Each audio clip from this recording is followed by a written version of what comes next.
Good morning all. कैसे हैं आप? I hope you all are fine.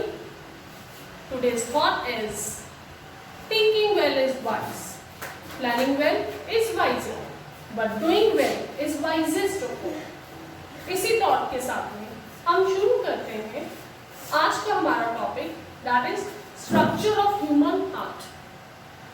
कल मैंने आपको कुछ बेसिक बातें बताई थी हार्ट से related, that heart is a polo structure, अंदर से खोखला स्ट्रक्चर है। ठीक है, अब इसमें और क्या क्या चीजें हैं स्टेप बाय स्टेप हम पढ़ेंगे। तो सबसे पहला जो पॉइंट मैं यहाँ पे लेने जा रही हूँ वो है muscles. Muscles which are present in heart.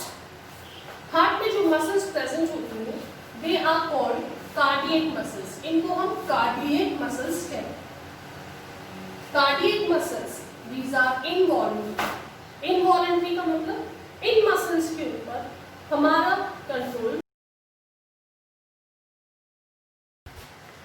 Cardiac muscles are involuntary.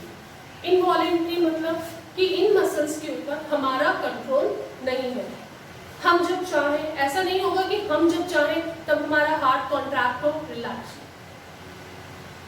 है ना। ये एक डेफिनेट इंटरवल ऑफ टाइम के बाद में अपने आप ही कॉन्ट्रैक्ट और रिलैक्स होती है। That means cardiac muscles shows rhythmic contraction and relaxation, सिकुड़ती हैं और फैलती हैं। अब कार्डियक मसल्स को थोड़ा सा हम डिटेल में देखते हैं। Cardiac muscles are divided into 3 categories. The outermost layer, सबसे बाहर वाली जो लेयर है हार्ट की, उसमें जो मसल्स प्रेजेंट है they are called epicardium. Epicardium के बाद में आता है मायोकार्डियम। टोटली इनवॉलंटरी मसल्स है, ये हमारे कंट्रोल में नहीं है। और सबसे अंदर वाली जो मसल्स है इन्हें हम एंडोकार्डियम कहते हैं। एंडो वर्ड हमेशा अंदर के लिए आता है, तो एंडोकार्डियम कौन सी मसल्स होगी?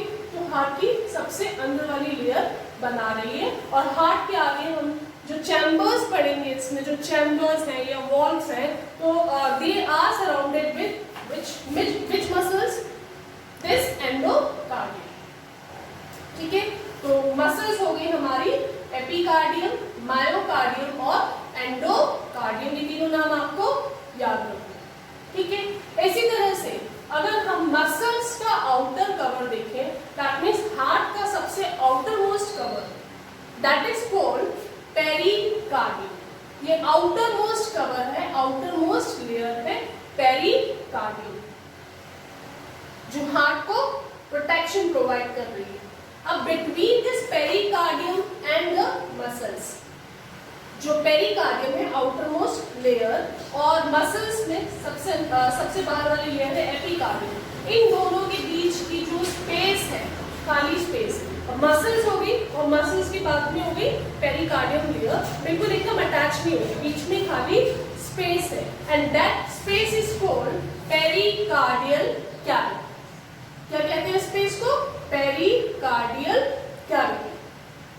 ठीक है, अब कैविटी खाली जगह, वहां एयर तो होगी नहीं, वहां पे कुछ फ्लूइड होगा, तो जो फ्लूइड यहाँ पे प्रेजेंट है that is called serous fluid.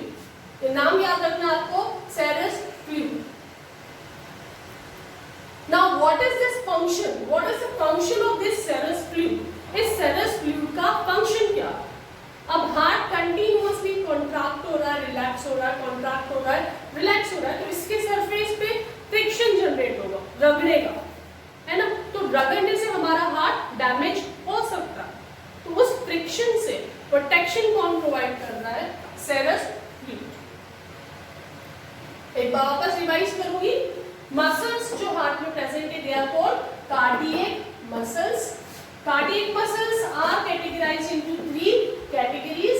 सबसे बाहर वाली लेयर होगी एपिकार्डियम, सेंटर में आती है मायोकार्डियम जो कि इनवॉलंटरी मसल्स है, फिर आती है हमारी एंडोकार्डियम जो इनर चैम्बर्स को, अंदर वाले चैम्बर्स को बनाती है। अब मसल्स के बाहर जो लेयर होती है that is called pericardium, it is outer most cover, और इस कवर और आउटर मोस्ट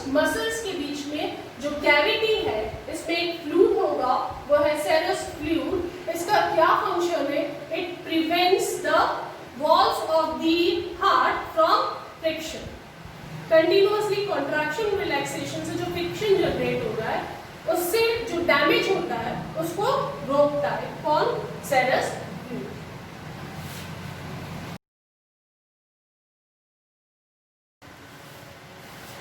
तो अभी हमने समझा कि हार्ट में कौन कौन सी मसल्स हैं, आउटरमोस्ट लेयर को हम क्या कहते हैं और कौन सा फ्लूइड वहां प्रेजेंट।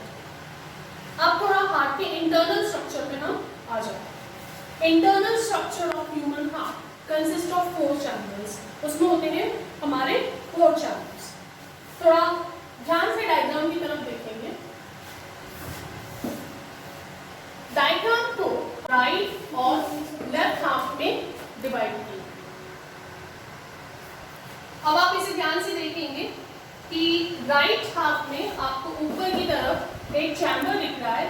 दिस चैम्बर, जो अपर चैम्बर्स हैं, जो राइट हाफ और लेफ्ट हाफ दोनों में हमें दिखाई दे रहे हैं, इन दोनों चैम्बर्स को हम कहते हैं एट्रियम,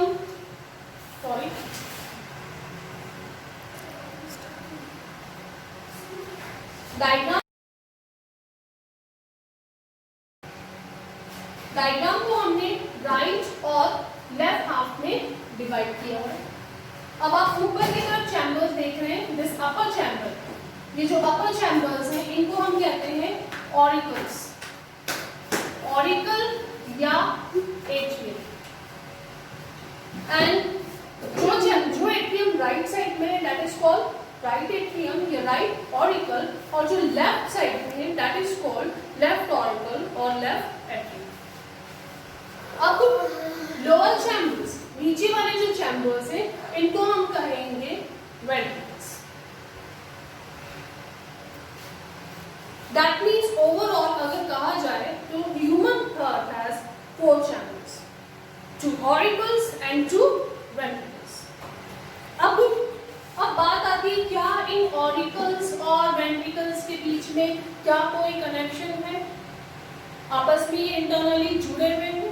यस, इंटरनली ये आपस में कनेक्टेड है। किसके थ्रू कनेक्टेड है?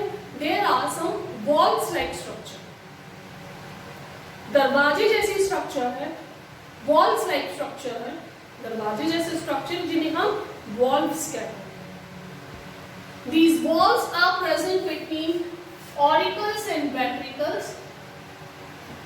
The walls which are present between right auricle and ventricle, they are called tricuspid walls. Walls आप देख रहे हैं स्ट्रक्चर के अंदर, ये फ्लैप लाइक स्ट्रक्चर है। And what is the function of a wall? Wall allows one sided flow of blood. Means कि blood auricle से वेंट्रिकल में आ तो रहा है लेकिन वेंट्रिकल से ऑरिकल में वापस नहीं जा रहा। What is the function of valve? Valve का क्या फंक्शन है? One sided flow of blood. So right auricle और वेंट्रिकल के बीच में जो आपको वॉल्स दिख रहे हैं they are called tricuspid valves, और लेफ्ट ऑरिकल्स और वेंट्रिकल्स के बीच में जो आपको वॉल्स दिख रहे हैं they are called bicuspid valves और mitral walls.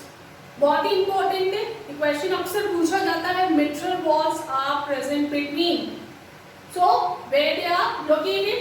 They are present between left auricle and ventricle.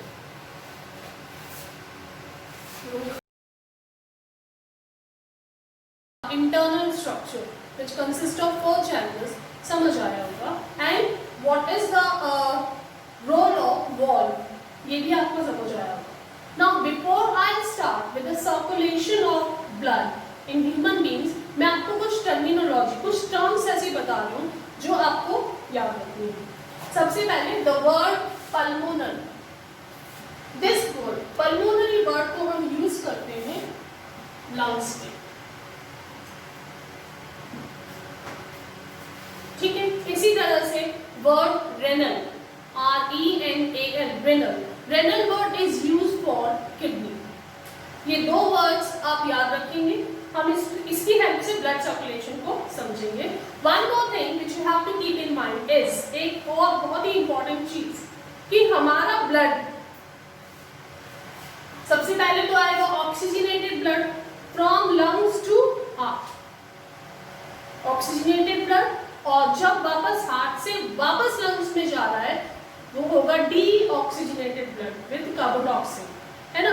तो ब्लड का पूरा कंप्लीट सर्कुलेशन हो रहा है, ठीक है। अब एक चीज अगर आप हमेशा याद रखेंगे तो आपकी कहीं मिस्टेक नहीं होगी। One thing you have to keep in mind कि जब भी ब्लड हार्ट से किसी भी ऑर्गन में जा रहा है, हार्ट से किसी भी ऑर्गन में जाएगा तो किसके थ्रू जा रहा है, ये आर्टरी के थ्रू जा रहा है। किसके थ्रू जा रहा है, आर्टरी। और जब ऑर्गन से किसी भी ऑर्गन, चाहे वो लंग भी क्यों ना हो, ऑर्गन से वापस हार्ट में आएगा तो किसके थ्रू आएगा, veins. Now what are these arteries and veins, ये है क्या आर्टरीज और veins? Heart is the pump, but खाली पंप होने से वाटर का सर्कुलेशन नहीं होता ना हमारे घरों में, हमें चाहिए पाइपलाइंस। तो वो पाइपलाइंस है आर्टरीज और वेन्स। हार्ट से ब्लड को लेकर जा रही है, ऑर्गन तक लेके जा रही है आर्टरीज, और ऑर्गन से वापस ब्लड को लेकर आ रही है टुवर्ड्स द हार्ट, कौन लेके आ रहा है, veins. Plus one more thing, arteries organs में जाने के बाद very fine tube like structures में डिवाइड हो जाती हैं, and these very fine tube like structures are called capillaries.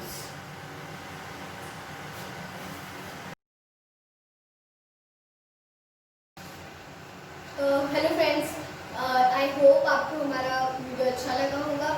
Thank you so much for आपका ढेर सारा प्यार के लिए, and thank you for subscribing our video. अगर किसी ने भी सब्सक्राइब नहीं किया हो तो सब्सक्राइब कीजिए, बेल आइकन दबा दीजिए और लाइक और शेयर जरूर कर दीजिए, और बेल आइकन पक्का दबा देना ताकि आपके पास जो भी नई वीडियो होगी हमारे पास तो आपको नोटिफिकेशन आ जाएगा। Thank you.